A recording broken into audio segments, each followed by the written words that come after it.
መጽሐፈ ጥበብ ምዕራፍ 8 ከዳርቻ እስከ ዳርቻ ድረስ ከጨለማ ድና ታበራለች፣ በቸርነቷም ሁሉን ትሰራለች። ይችን ጥበብ ወደድኳት፣ ከሕፃንነቴም ጀምሬ ፈለግኳት። እኔም እዋሃዳት ዘንድ ወደድኩ። የዘመዷ ቸርነት ወደ እግዚአብሔር ያቀርባልና ደምግባቷን የምወድ ሆንኩ።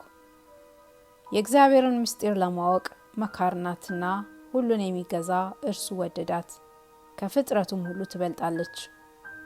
እርሷም ካለች ዘንድ ብዕል ናት። በዚህ ዓለም ገንዘብ ባደረጓት ሰዎች ሁሉ ትመረጣለች። ሁሉን የምታደርግ ጥበብን የሚበልጣት ምንድን ነው? እውቀትም ቢደረግ በእርሷ ነው። በዚህ ዓለም ካሉት ከእርሷ የሚበልጥ ብልህ ማን ነው? እውነት ነገርን የወደደ ሰውም ቢኖር በእርሷ ነው። ድካሟ ያማረ ነውና ጥበብና ንጹሕና ጽዕንና እውነትን ደጋጎችንና ትሩፋትን ታስተምራለች። ከእርሷ የሚሻልና የሚጠቅም በዚህ ዓለም ምንም የለም። የሰው ሕይወት ናት። ደጋጎችና ብዙ እውቀትን ያወቀ ሰው ቢኖር በእርሷ ነው። ያለፈውንም የሚመጣውንም ያወቀ ሰው ቢኖር በእሷ ነው። ፈጥኖ መተርጎምና የነገር መልስን ቢያውቅ በእሷ ነው። ተአምራትና ምልክትንም አስቀድሞ ቢያውቅ የዘመኖችና የሰዓቶችን መለዋወጥ ቢያውቅ በእሷ ነው። ለበጎ ነገር የምትገስጽና የምትመክር ትካዝና ሐዘንን የምታስተው እንደሆነች አውቄ ከኔ ጋር ልትኖር እኔ እይዛት ዘንድ ወደድሁ። እሷን ስለያዝኩ ሕፃን የመሆን እኔ በብዙ ሰዎች ዘንድ ምስጋና በሊቃውንትም ዘንድ መከበርን አገኘሁ። ለመፍረድ አንደበቴ የሰላ ልቦናዬ ነገር የበላ ሆነ። በኃያላኑም ፊት ተደነቁ። ዝም ስል ታግሰው ይጠብቁኝ ነበር፣ ስናገርም ይሰሙኝ ነበር። መናገርም ባበዛ አፋቸውን በእጃቸው ይዘው ይቀመጡ ነበር። ስለ እሷ አለመሞትን አገኘሁ። ከእኔ በኋላም በሚነሱ ሰዎች ለዘላለም መታሰቢያን ተውኩ።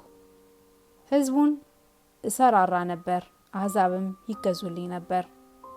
በዚህ ዓለም ያሉ የሚያስደነግጡ መኳንንት ዝናይን ሰምተው ይፈሩኝ ነበር። በሸንጎ ደግ ሆኜ እታይ ነበር፣ በጠብም ጊዜ የጸና ሆኜ እታይ ነበር። ከእሷ ጋር መኖር ሐዘን የለባትምና ወደ እሷም ሐዘን አይቀርብምና ከዘመቻ ወደ ቤቴ በተመለስኩ ጊዜ በእርሷ አርፍ ነበር። ከፍጹም ተድላ ደስታ በቀር ሐዘን ወደ እርሷ አይቀርብምና ይህንን በአእምሮዬ ሳወጣ ሳወርድ ኖርኩ።